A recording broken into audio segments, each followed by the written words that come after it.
Okay, welcome to the October 2018 session of Green Infrastructure, Climate, and Cities. I am Franco Montalto, and this, we're sort of not allowing me to advance the slides. Okay, so we're continuing. I'm happy to announce we're continuing into 2019. This series has been going on since 2014. Those of you who are joining us for the first time, you can go to the CC Run website and see any of the past presentations. We have between 1 to 3 speakers a month. We webcast, so there's folks attending this session who are not in the room, and we archive and record the presentations as well. So I want to just point out we've last month we hadn't yet developed the schedule for 2018-2019, and here it is. So starting next month, we go into climate extremes and economic valuation, climate change consortia, NOAA or institutional responses to climate extremes, managed retreat, government roundtables, flooding, sea level rise, ecosystem services, municipal response. So we've got a lot of interesting talks coming up, so we encourage you to join us. And also, this note on the bottom, coming soon, continuing education credits. I've received questions from a variety of folks who attend regularly, even from other states, as to whether attendance at this series constitutes continuing education credits for example, a professional engineering license. And we've looked into it, and it looks like we will be able to offer credits going forward. I'm in the process of applying for the paperwork for New York State.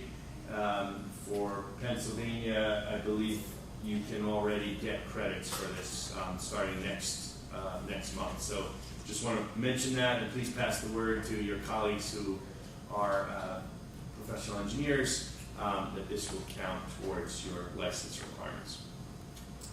So this month, I'm pleased to present Christine Kirchhoff from the University of Connecticut, who will talk about human dimensions of water infrastructure and resilience.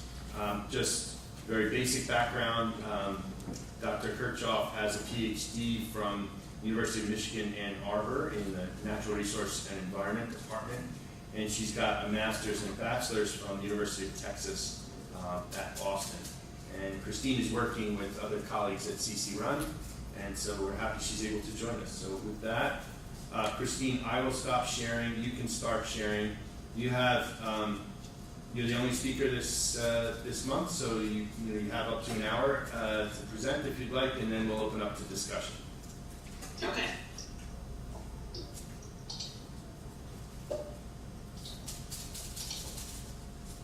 Okay, so can you see the screen okay? We can. It's up. You're good. Okay. Great. Well, thank you. Thanks very much for the invitation and for the nice introduction. I appreciate that. It's nice to be a part of this, what seems like a really robust seminar series. So I'm really delighted to talk with you guys today about the human dimensions of water infrastructure resilience. But since I'm not familiar with you all, and you're not really familiar with me so much, I wanted to give you guys a little bit more background about me so that you can understand where I'm coming from a little bit better, and then tell you more about the projects and research that informs the title of the talk. So, oops, where are we? So as you mentioned already, I have an interdisciplinary educational background in engineering and in social science. And in between, when I was pursuing my master's degree in water resources, environmental engineering and water resources, I was working as an engineer, working towards my professional engineering licensure in Austin, Texas. And it was really that work in Austin as an engineer, designing water and wastewater treatment plants and doing some planning for the state water planning effort for the state of Texas at the time.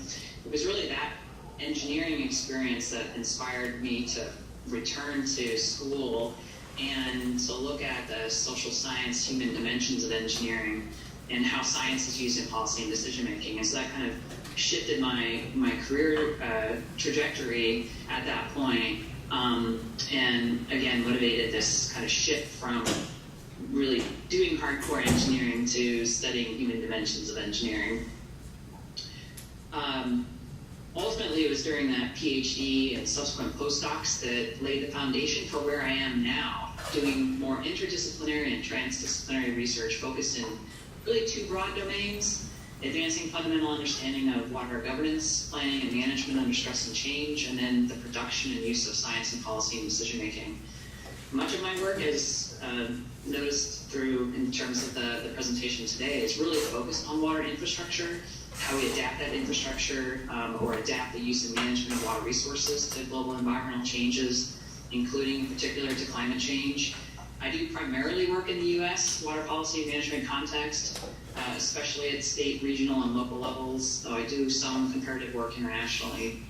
But given the nature of my interdisciplinary and transdisciplinary research, I collaborate with a lot of different faculty across different disciplines, and including faculty in research and extension positions, and beyond academia with water and wastewater managers, stormwater managers, both at the local, regional, and state scales, those folks who are involved in the day-to-day decisions around managing infrastructure systems to be more resilient to global environmental changes.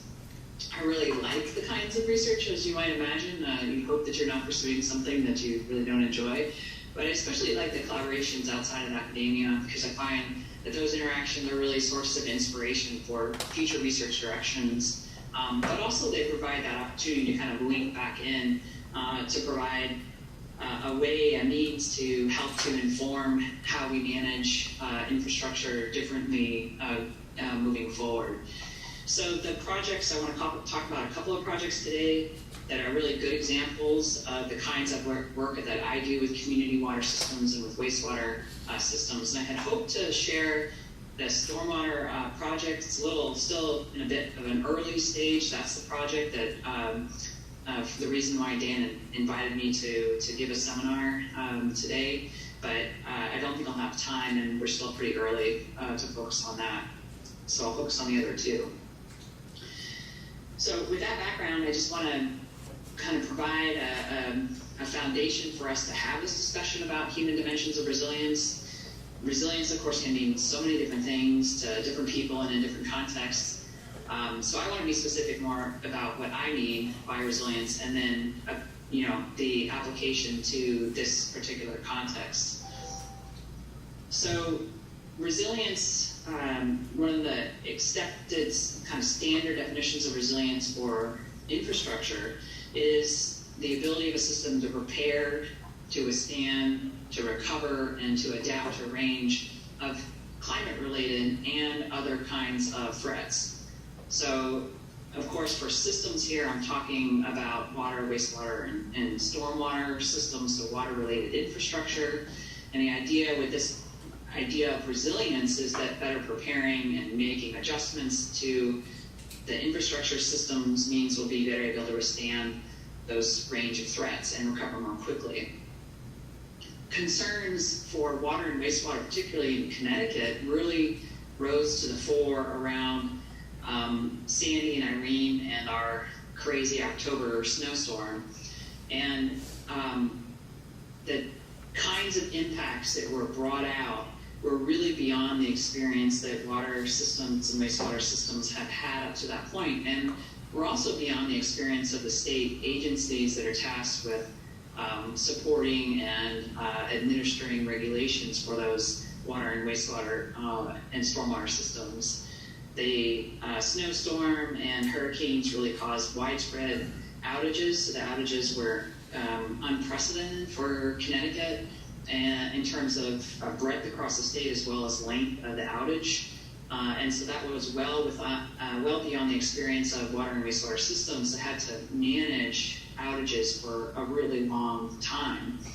Of course, the flooding was also a huge issue, inundating plants. That particularly one in the upper left corner is from Massachusetts, so it's not in Connecticut. We didn't see quite that level of inundation in Connecticut, but we were nearly there in a couple of places. And then the middle picture, it's not just hurricanes. Past storm events have dropped a ton of water. This is a riverine system that flooded out. That's the disinfection panel that was flooded and really wrecked from result of that storm. The bottom right, so it's not just the past storms, those storms really brought things into focus, but we continue to have these events that systems haven't really seen, and the state really hasn't developed a response to. The figure in the lower right are the outages related to the recent tornadic activity that we had in the southwest part of the state. That's not something that we experience very often in Connecticut. It wasn't something that the state agencies had any protocols around. And so it represents another kind of threat that the systems are trying to, and the state agencies are trying to build resilience to. Beyond those kind of heavy precipitation and rain events, we also had a recent drought event from 2015 to 2016 here in Connecticut. It was the worst drought that we've experienced in Connecticut since the 1960s drought of record, which is the drought that all the water systems plan around. This drought didn't act in the same way that that 1960s drought, so all the systems that were hit hardest by this were adapted to that 1960s drought, not to the way in which this drought manifested quite quickly over time. So this is another example that, again, kind of keeps raising this flag of the need for our water systems, wastewater systems on the one hand and water systems on the other hand, to be resilient to these kinds of different kinds of threats that they're experiencing from climate. But there's also other threats. It's not just climate. It's threats around water quality related to not climate also exacerbates it, but land use changes and things like that. And then things like demand reduction, aging water in the pipes, which is causing issues with regulatory compliance, aging infrastructure, and aging workforce, changing regulations, all lumping in to challenges in managing these systems and in being resilient to current and future threats. And of course, these threats are not stationary. Climate continues to change. This is research from my colleague, Dr. Wang, who is a co-PI on the water part of the project, or the water project that I'll be talking of the two. She did a climate analysis looking at historical climate as well as projections out to mid and late century on how precipitation and temperature are being changed for the state and what those changes might foretell for flood and drought risk. And in both cases, we see that it's likely that the droughts are going to get worse and recur more frequently, and precipitation is going to get worse, exacerbating flooding challenges. And so these kinds of, the kinds of thinking that we need to wrap our heads around in terms of water and wastewater systems is not just for the experience that we have today, but how do we build resilience to changes that events that we haven't seen yet? How do we do that in practice? So that brings us back to that definition of resilience that I presented earlier. The ability of a system to prepare, withstand, recover, and adapt to a range of climate-related and other threats. Often these definitions, both in the literature and in practice, are implemented through the lens of the physical adaptations that we can make to a system, flood-proofing structures, wells, having redundant supplies, and the like. We often don't think as much about the human-driven processes, or how much resilience is a human-driven process that balances risks and resources to do these things, to be able to prepare, cope, respond, and recover. It's not something that happens in a vacuum, but really it's all about the broader system capacities that enables changes to take place and this to be an ongoing resilience building process. So there's a growing understanding and appreciation of human dimensions resilience in the literature, but in the the infrastructure domain in particular, especially for wastewater, the literature around human dimensions of resilience is pretty thin. And so one of the motivators, besides sort of the practical, how do we get our systems to be able to cope and prepare and recover more quickly, those kind of practical considerations theoretically and in advancing our thinking. How do we, what can we learn from these systems that would advance our thinking about human dimensions of infrastructure resilience?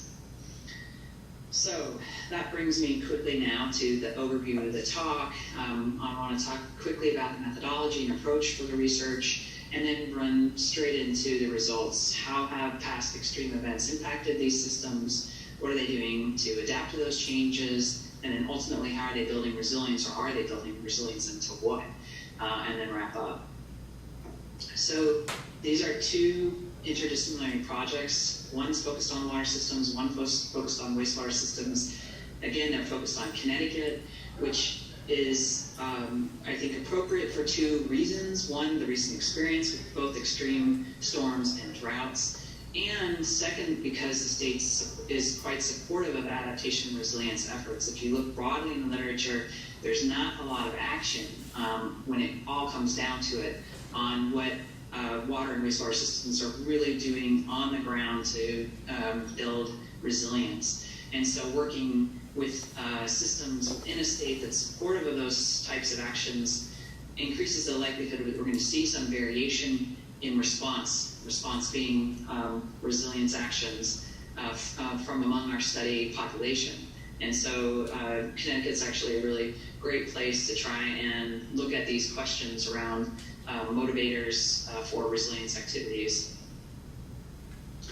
So just stating quickly the two types of projects and the types of interdisciplinary expertise that were involved, including climate analyses, hydrology, legal and policy analyses, geography, GIS, and then of course social science. And outputs for these two projects really had a very practical aim in addition to the scholarly activities. So, we started piloting resiliency plans for the town, and then on the water system side, it was really about helping the state become better prepared for their own emergency response activities and for supporting water system resiliency statewide.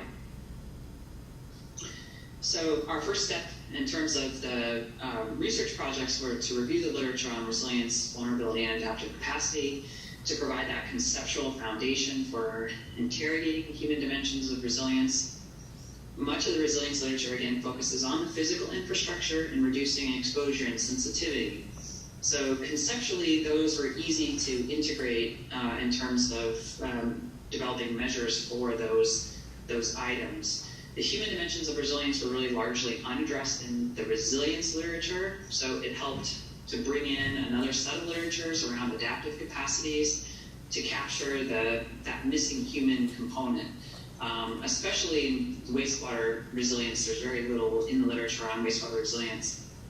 So for those who aren't familiar with adaptive capacity, Eakin et al. Defined two types of adaptive capacities: generic capacities associated with basic development needs. In our context for water and wastewater systems, we conceived of generic capacities as the fundamental capacity of wastewater systems to kind of operate, maintain, for water and wastewater systems to operate and maintain their systems under normal and emergency situations. The second type of adaptive capacity are specific adaptive capacities, and those are associated with managing, reducing, and responding to climatic threats. And so in the context of our water infrastructure, we're really talking about the ability to marshal change, to implement specific changes, to prepare, cope, recover, and transform. So the blend of the two are those really the resilience activities that we're looking for. So obviously, given that I'm a social science, I'm using social science research methods. My particular choice for this project were interviews and surveys. And I chose those instruments because I really wanted to learn directly from water and wastewater managers about their experiences with extreme events, including, of course, how they prepare, cope, recover, the types of changes they've made, what's motivating those changes, and then their perspectives and thoughts about resilience and improving resilience. ultimately, the idea was to use the understanding gained through those surveys and interviews to derive those broader lessons, practical lessons, about what helps or hinders resilience, but also to think about advancing theory, a fundamental understanding about addressing resiliency gaps. So Connecticut has 131 wastewater systems. They vary in size from the smallest that we were able to survey was about 5,000 gallons per day, up to about 40 million gallons per day. So there's quite a bit of a range. The average is about 6.5, and the mode's about 3.5. So they're typically much larger than 5,000 gallons per day, but there are, of course, much larger systems out there. Outside of the urban and suburbanized areas, there's a lot of septic in Connecticut, so we don't see as many wastewater systems as we do water systems in the state. The wastewater systems are regulated by the Connecticut Department of Energy and Environmental Protection, kind of call it DEEP for short, and they were a partner in the project as well. On the water side, we have about 500 community water systems. There's a few really large systems that provide most of the water supply for the state, but there's hundreds. We're a little bit unique in how many water systems we have in Connecticut for a state of our size and population, that we have so many water systems, and there's quite a few small water systems that serve something, 500 or fewer people spread across the entire state. And in Connecticut, the Department of Public Health regulates, administers the Safe Drinking Water Act and regulatory programs for the Connecticut community water systems. So the surveys and interviews, the numbers in terms of numbers of survey responses and interviews are noted here. We conducted the wastewater project first. It was ran from 2015 to 2016, and in that project we did the survey first, and then conducted follow-up interviews using a random sample, stratified random sample of respondents. And we got a pretty good mix of inland, coastal, and size, impacted and not impacted, by taking that approach. The water systems project ran from 2017, we're just still wrapping it up now in 2018. There we did the survey, the interviews first, and then followed up with a statewide survey. In both cases, we were able to capture, for the surveys, we ended up with quite a high response rate for the wastewater systems. Got quite a bit of variation there, and then even though we didn't get quite as high of a response rate as we wanted on the water side, we did get a good variation, representation in terms of system size, geography, ownership types, surface water, groundwater, et cetera. So we're comfortable with where we're at. We'd love more, but it was actually a bit of a struggle to get there.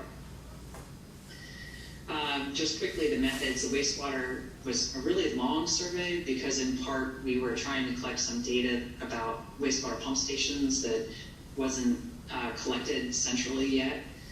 So that was a mix of online and paper surveys targeting wastewater superintendents and operators. And then the water survey was shorter, targeting managers and owners of community water systems. And that one was all online through both used Qualtrics and then supplemented by paper on the wastewater side. The interviews were an hour long, roughly, all of them by phone, and covered the kinds of questions we were interested in understanding their experiences, their perceptions, thoughts about climate adaptation and resilience, overview of the system, etc. And the interviews were recorded and transcribed and then coded and analyzed using NVivo. All right, so now got about 20, I guess I got 20 solid minutes or so to talk through the impacts or the results. We'll start with the impacts and then responses and move from there.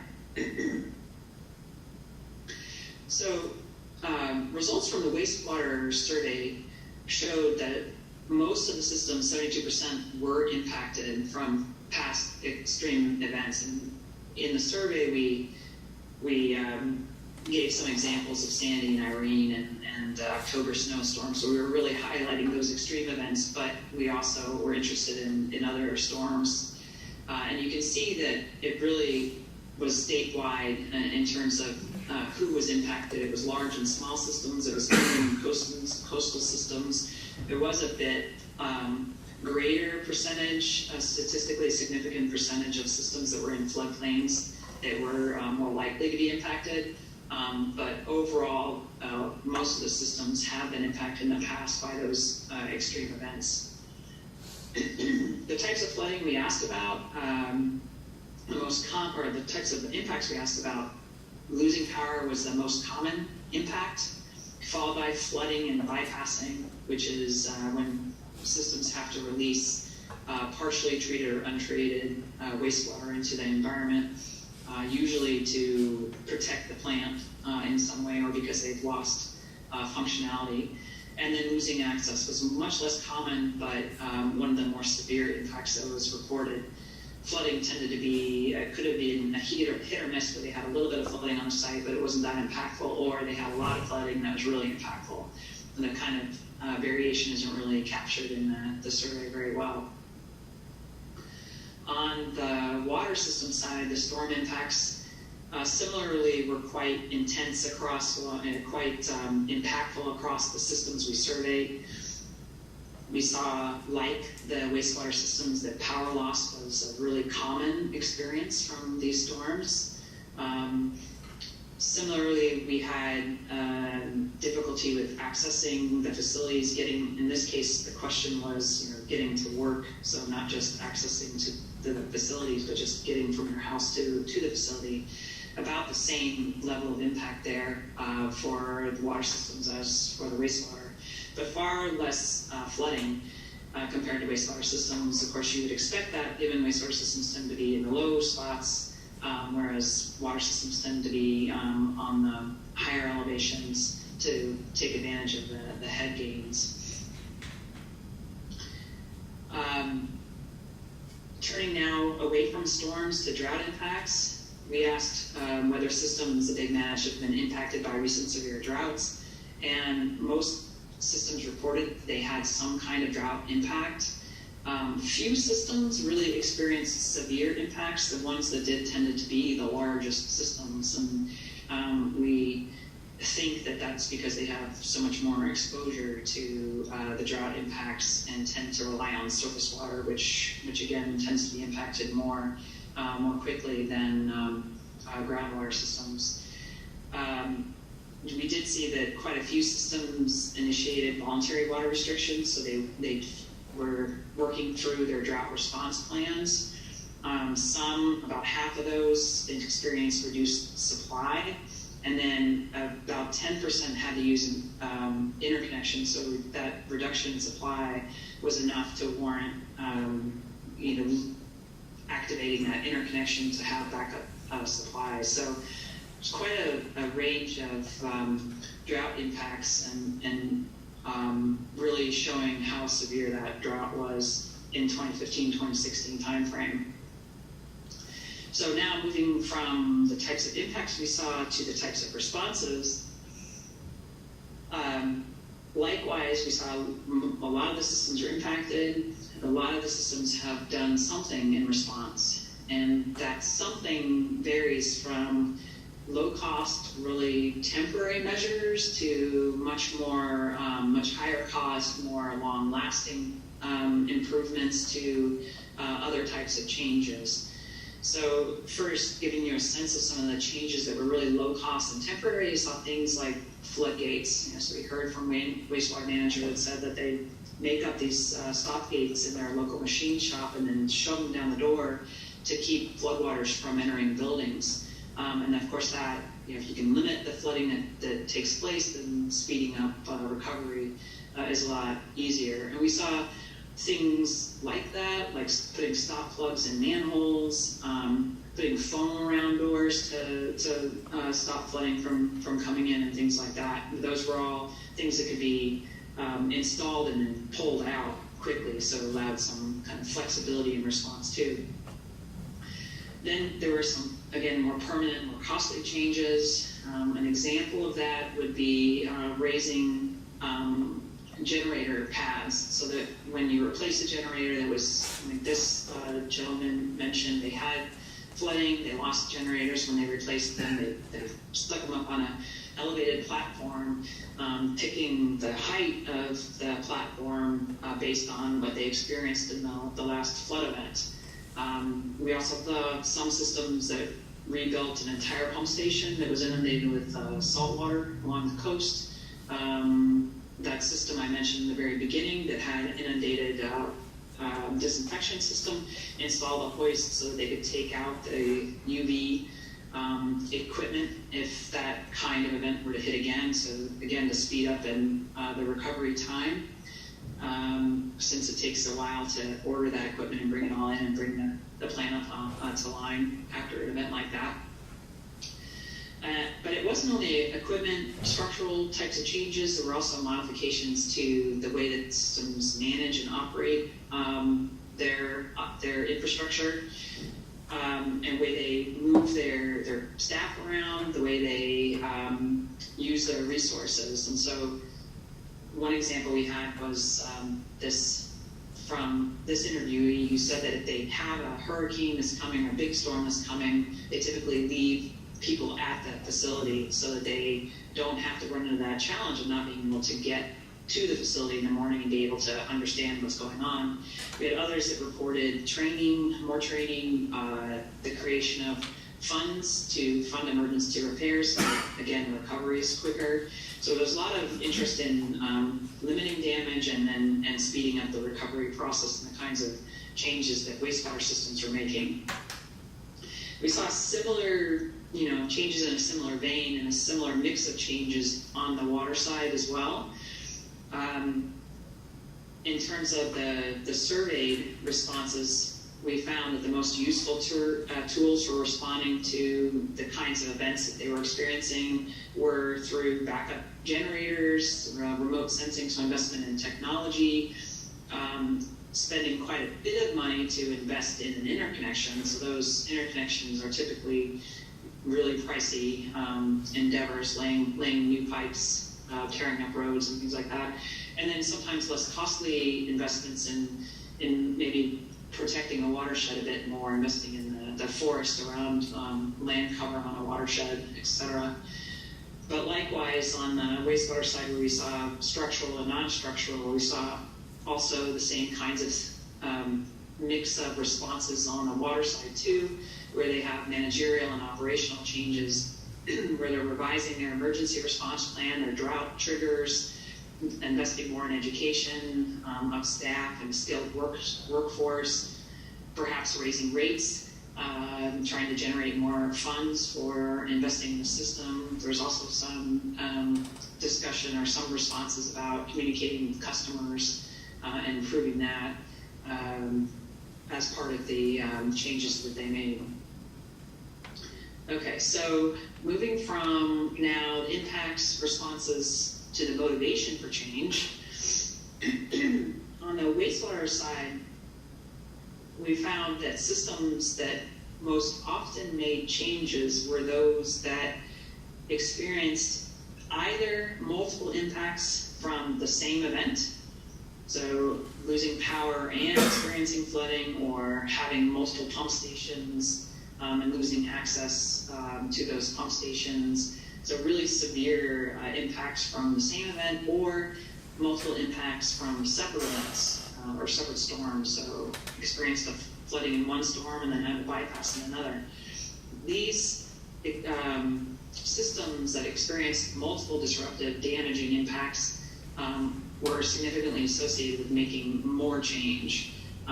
So past experience is a good driver, and that's consistent with what we see elsewhere too. So not really a surprise. On sort of the human component, organizational leadership was really important as well.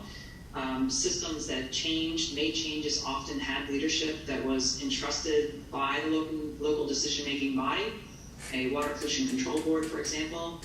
to make decisions, to have some autonomy over making those decisions, to be able to be really responsive in coping, preparing, coping, and recovering quickly, to both respond to the current storm as well as make future investments to help them in for future storms. Leaders at these organizations also tended to create this culture of continuous improvement. And by creating that culture of continuous improvement, they tended to take a more proactive approach to change. We also were curious about the motivation of climate change, whether or not climate change was really a motivator for making changes for these systems. And for this, we found somewhat mixed evidence that climate change, it doesn't really appear like as important of a driver as some of these other things are. A couple of quotes just to illustrate this. On the one hand, we heard from some systems that thought like this wastewater manager, storms are getting more severe. It's one of the reasons we're doing the upgrade at the main pump station in the plant here. So we're hoping that will help us withstand future changes a little bit better. So there's this recognition that storms are getting more severe. On the other hand, you have a different perspective in the same data set, someone who says, global warming, it's important in the big scheme of things, but really it's not relevant to my plant, to my location. And we heard that quite a bit, this idea that there's some disconnect between what's happening out there and what's happening at my plant and what I have to worry about. On the water system side, overwhelmingly, the primary driver for change is regulatory compliance, especially regulatory compliance linked with funding. So I have there as an example the generator program. The Connecticut DEEP and DPH both have a generator program where they want systems to install these generators, and so they make quite a few, I think it's 60% of funds available for systems to use. In other words, kind of free money to install generators. And then there's also a program to help support smaller systems to be able to apply and take advantage of the funding that's available, since that sometimes is also an impediment. So regulatory compliance and funding was a huge driver.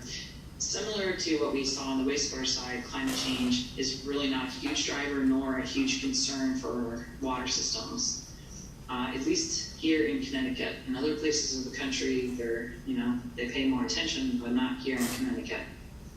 Here's an example from one public utility manager. In all honesty, climate change really doesn't affect us as much as you might want to say you're concerned about the environment or climate change. It's not affecting our water system. So the same kind of sentiment we heard from a portion of wastewater managers, we hear echoed among water managers. Okay, so the last section to talk about is resilience and resilience gaps. So getting at the heart of some of our questions. One of the things that I think came across loud and clear in our wastewater interviews was that wastewater managers have adopted this term resilience. It's now, part of the language that they use to describe the actions that they take. And this is illustrated by this quote from a water manager here. Our focus has been hardening facilities to increase survivability due to extreme weather events. I think we basically call it, the new buzz term is resiliency. So I think resiliency seems to be more tenable than climate adaptation for these managers. But you notice in that quote, there's still an emphasis on hardening on the physical and less on other aspects of what we would think would be adding to resilience. The other thing that came across loud and clear in these interviews with wastewater managers is that what they're building resilience to is really resilience to the past. So they're elevating equipment to or right at or just above past flood levels. They're making incremental and reactive changes based on what they've experienced in the past. They want to be able to cope better with that storm that they just had, or be able to recover more quickly from that flood event. But there are, of course, challenges with that. If on one hand it's to the past, on the other hand, if once they, the other kind of sentiment we got from the interviews was that once they make these changes, will they continue to make additional changes, and that unless there's other factors in place, these systems can get stuck and kind of complacent if they perceive the risk or the threat has been sufficiently reduced. So anytime we did see a resilience to future change being thought about or implemented on the wastewater system side of things, it was driven mostly by these new regulations that require clean water state revolving funds. Those are the funds that are for wastewater systems. Regulations that require that using those monies, you must address expected climate change impacts. And of course, there's some flexibility in how they address those impacts and to what level, depending on the nature of the infrastructure that they're using the money for, or the changes that they're using the money for. Nonetheless, that kind of regulation is really driving resilience to future change. And we saw this in several of the interviewees, that the upgrade that's in the planning stages, that includes 100+3, which is the new regulation, is driven by state requirements. And so, with only one exception, anyone that was talking about resilience to future change, it was motivated by these new regulations. On the water system side, there was some awareness of that climate change will bring more frequent or severe droughts and more frequent and severe storms. But in reality, it was really only the highest capacity systems, the largest systems that are thinking about the changes. But even that, those systems are only really thinking about it at a very high level, like the level of a strategic plan, like a 10-year plan. And in those plans, if you look into those plans, it's really a bullet item, like start thinking about climate adaptation or resilience to climate change. It's not something that's really become something that's being actively investigated or actively pursued. Ultimately, by looking across our survey and interview results, what we found that emerged particularly from the wastewater project at this stage, and this is of course the most mature of the two, is that circling back to thinking about adaptive capacities, it's really those high amounts of generic adaptive capacities, those capacities for leadership, having experienced staff, funding, knowledge. Those generic adaptive capacities are really crucial for fostering good day-to-day and emergency operations, for facilitating that culture of ongoing change. So I mentioned before that leadership was associated with really well-functioning systems and this culture of ongoing change. And so without that, you really don't see that culture of ongoing change and adaptive management, thinking about how do we experiment with our system, try out new things and do things and learn from them and continue to improve our ability to be resilient to changes that we see and then possible changes that we might anticipate in the future. The other thing that we found is that systems that have those generic capacities can use those to build and deploy more and more diverse types of adaptive changes, and these are the specific adaptive capacities that I talked about in the beginning. And so seeing marshaling more generic capacities and then implementing different kinds of changes, the temporary and permanent, and costly and less costly changes, and human dimensions types of changes to management and operations, as well as the structural type of changes. And it was really when they coupled all of those different kinds of changes together that those are the systems that appeared more resilient on the whole than others. And so we kind of brought all that together into a conceptual framework for thinking about wastewater system resilience in particular, that wastewater systems, resilience of those wastewater systems really depends on the manager's ability to understand, anticipate, reduce risks, using that generic capacity, building those specific capacities, but all within this adaptive management framework where there's this ongoing experimentation and learning from those experimentation efforts. And ultimately, it's about not only learning by doing, but for future climate change, this element of transformation. I don't think that we're quite there yet now among the wastewater systems that we talk with, but it's certainly something that we have to be thinking about in this kind of framework which would support thinking about transformation and moving forward in the future. So that kind of summarizes the wastewater results. The water side, kind of thinking about resilience and practice on the water side, we've been thinking about a similar set of ideas with capacities, but we've been particularly interested in filling this gap in the literature where we're thinking about the efforts, the relationship between efforts to improve resilience today and what that means or foretells for being resilient in the future. And so this kind of 2x2 matrix conceptualizes our current thinking on sort of these ideas. And what you see then on the kind of the upper right, this barely surviving, or upper left I should say, barely surviving, these are systems that aren't resilient today and likely won't be resilient to future change. They're not particularly financially stable. They have pretty significant vulnerabilities to flooding and to power outages. They're limited in their ability to cope because they're somewhat isolated from other systems, so the ability to interconnect and things like that is limited. And so these systems are barely keeping their head above water. Next to them on the upper right then are systems that are resilient today, but not necessarily to future change. So these systems we're calling complacent. So they're not exposed to a lot of flood risk because they've already where they're located, they're not exposed to flood risk, or they've addressed that risk on some level. So they've addressed other risks like installing backup power generators to mitigate power loss.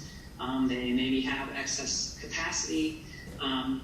But even with all of these proactive steps they've taken in the past, by reducing their perceived threats, they seem to have less motivation for thinking about the future. They don't have interest in thinking about what to do for future resilience building efforts.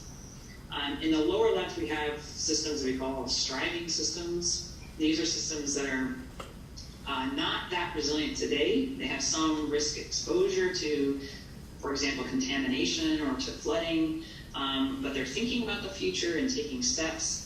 Being proactive about, for example, establishing a supportive network with other nearby systems, or establishing interconnections. So through those kind of striving efforts, they have the potential to be resilient to future change. And then finally, in the lower right, there's the systems that are really thriving today, for lack of a better word. Systems that are resilient today, likely to be resilient to future change. These are financially secure, well-run. They tend to have a strong support structure and are well-positioned for future challenges. So the question then, this gives us a way of kind of thinking binning systems and maybe thinking also about can we use this binning to help to identify gaps for how we might start to fill those resilience gaps. And so, again, early thinking about this, but we can think that if we bin these barely surviving systems together, this gap, there is a resilience gap there, it's quite large, and it maybe is difficult to close, both because there's so much risk there that has to be addressed, and it's not easy to address, possibly. But if it is easy to address, so there's some limited investment that needs to take place to, say, either make them less susceptible to flooding or power loss. But in the end, you're affecting a few small systems that serve a few people. So, there's sort of high costs for little gain, but that would be something, thinking about how you bridge that resilience gap there. For the striving systems, seems like the biggest issue there is funding. So figuring out how to get these systems to be able to access funding to reduce the exposure where it's feasible. And then for these guys over here, the complacency folks, they've already invested to reduce, or sort of through the luck of the draw, don't have some of the risk exposure that the driving systems have. But they just don't have any incentives to do more. And so for this gap, it might be trying to figure out how do you incentivize additional change or thinking that would improve resilience to climate change or future risks. And then for the thrivers, it's just ensuring that they don't backslide, and maybe thinking about how we can develop more lessons from what enables them to thrive under these conditions. So I think that's it for me. Wanted to, again, thanks for the invitation, and thanks for the water and wastewater managers who helped us with the survey and interviews, DPH and DEEP who supported the effort, my collaborators and co-authors, my PhD student Christina Mullen really helped with the wastewater work, and then Galen Truer is a postdoc of mine now, and he's helping a lot with the water system work. And just keep a lookout if this is of interest to you for some manuscripts that will be coming out hopefully soon, and then some of the gray literature that we are working on here, not only within my lab group, but my colleagues more broadly. So that's all I have. Thanks for your attention. I appreciate it. Thanks, Christine. We'll take some questions. If there's any questions in the room, go ahead. All right, so I've got a question. Thanks very much for your talk. It seemed like, in some sense, this was a failure of local decision-making in that they were preparing for the last storm instead of the next storm. But could you also kind of view it as a success of state decision-making? And I feel like, making a bit of a leap here, but we're often told that since we're not getting a lot of national action, we should go to the local level. Could the state represent kind of a sweet spot in terms of action on climate issues? And is there, what would you say about the basis in evidence or theory for kind of looking on the state level? Absolutely. I've done some work, and I think the state is actually fairly understudied at the subnational level, and in the U.S. in particular. I've done some work looking at water. Excuse me a second, because my bag is in there. Gym bag's in there. Sorry about that. Yes, I think that the states they're a great locus to focus on as a study group. And I think that, you can look at New York, California is doing quite a bit.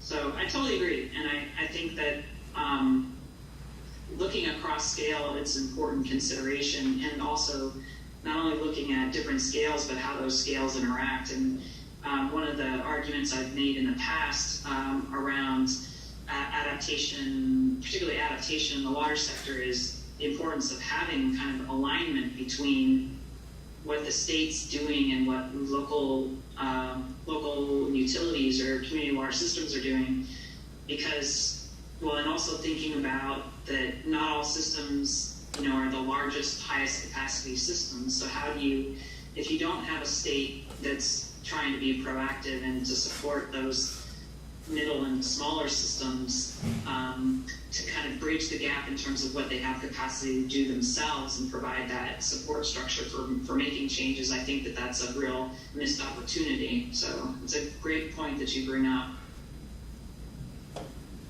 This is a little bit related to Pat's question, but you talk a lot about, first of all, thanks for a great talk. You talk a lot about or a bit about the adaptive management issues. And one of the things that I'm interested in is personal resilience. And one of the factors there is the so-called community of practice or social networks. And I wonder if you've had a chance to study that aspect of the learning that's afforded by those sorts of communities of practice, or support that's afforded by those practices? I haven't, so I don't do a lot with networks, for example. It was a question in the interview.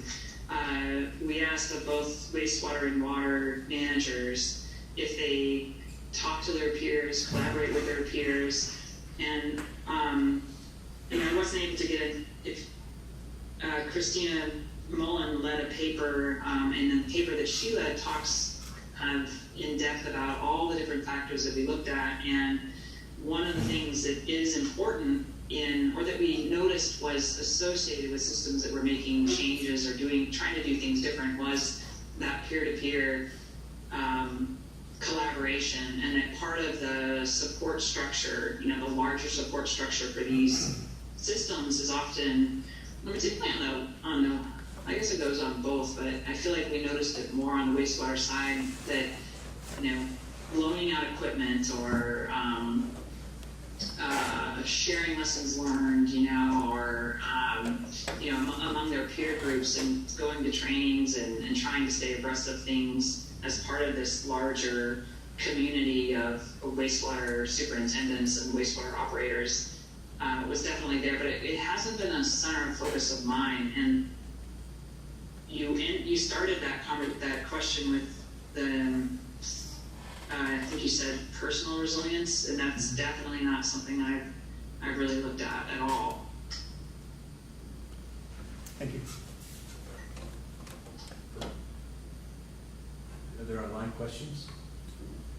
So I wanted to ask something. I was struck by what you were saying, that in both water and wastewater, the motivation for resilience was not climate change necessarily. It was things that happened in the past. And then you went further and said that where there was resilience to climate change, it was driven by regulations.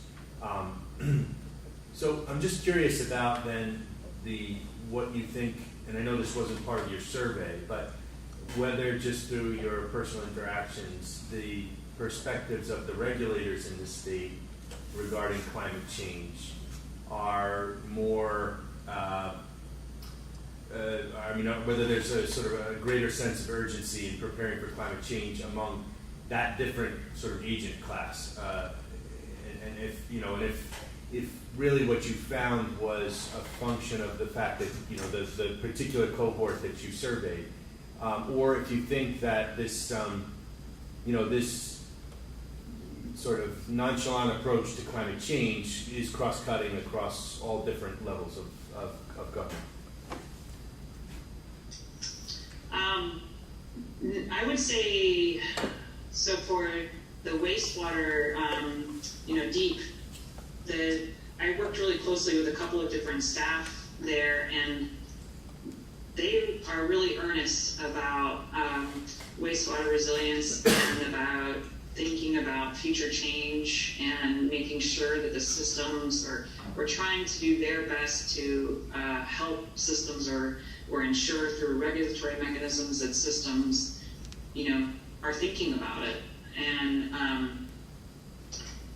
the one exception I mentioned was a gentleman who had a lot more familiarity with climate adaptation than most other wastewater operators, and so he requested that, independent of the funding, requested that they look into climate adaptation as part of things that changes that they were making at the system level. But that was really unusual. He was one of 29 or however many interviews we ended up doing on the wastewater side, and it was much more common to have it be driven by regulations. And I think what's going on there is that there's a justification issue that water systems and wastewater systems face. If on the wastewater side, to me, they had greater impacts from storms, and you could justify change from past storm impacts. Yet there could be cases where you haven't been impacted by past storms that you might in the future. So then where do you make that justification? So then the regulations help to bridge that gap. because all of these systems are resource constrained. They're going out for huge, tens of billions of dollars, or millions of dollars of bonds, to get. So there's huge investments and huge risks for maybe doing too much, and it's hard to justify doing more. So I think that's certainly an issue that they all face on both the water and the wastewater side, is justifying to their own regulatory bodies, to their ratepayers, that those investments are worthwhile. And then the only other thing I would mention, and I don't mean to have such a long answer, but is that I lost my train of thought. But it does sound like the resilience is more a response than preparedness. I mean, you're not seeing that much preparedness. Thinking about what the future change will be and then preparing for it. That's still not really driving anything. Yeah, and I remembered what I was going to say, and I think because there's just, and I feel it's a little bit more on the water side, but I think it's still there on the wastewater side to a degree too, but definitely on the water side is that they don't have that much excess capacity to go beyond what they're doing to comply with today's regulations. My sense that a lot of systems, we don't have full funding for water infrastructure, so a lot of these systems are resource constrained, and when they face challenges, even kind of in the day-to-day operations, are overwhelmed by the regulatory compliance things that sort of kick in on top of the regular, the normal things that they're doing. And so to thinking about the future, seems like there's limited capacity to do that if there isn't another sort of regulatory driver. You know what I mean? So, that suggests that the gap across the board is just funding for water infrastructure, water and wastewater infrastructure.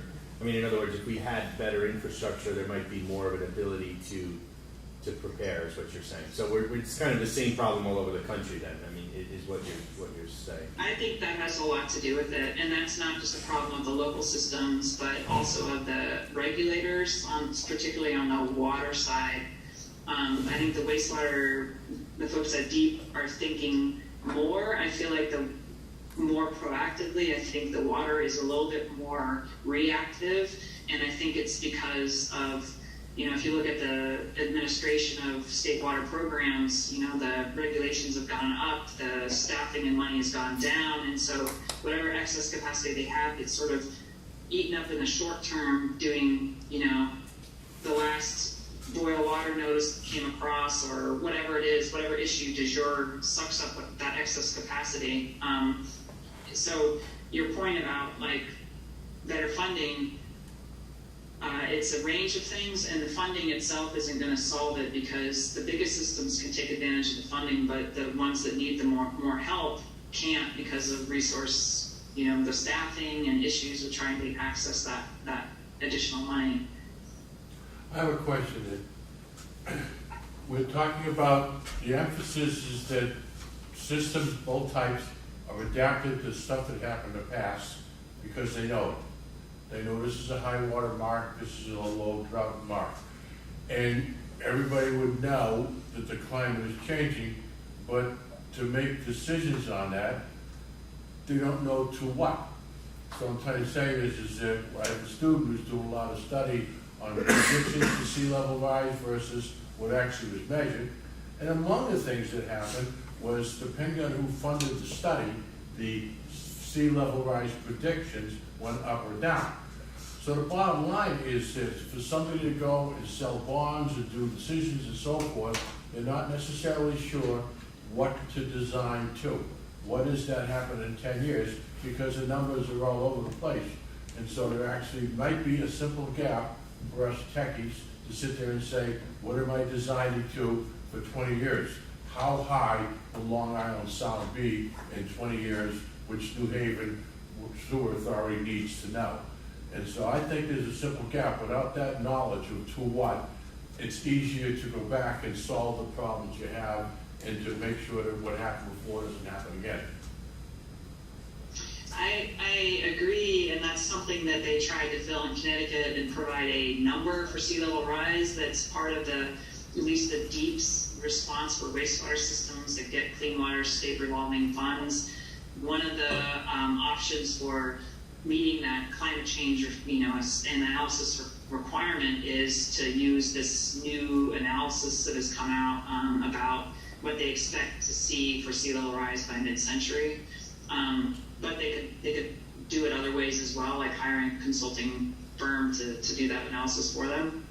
But you still need sort of the convergence, I think, of the information and then the willingness or motivation to do it. I think if you don't have both, there's still a challenge. Okay.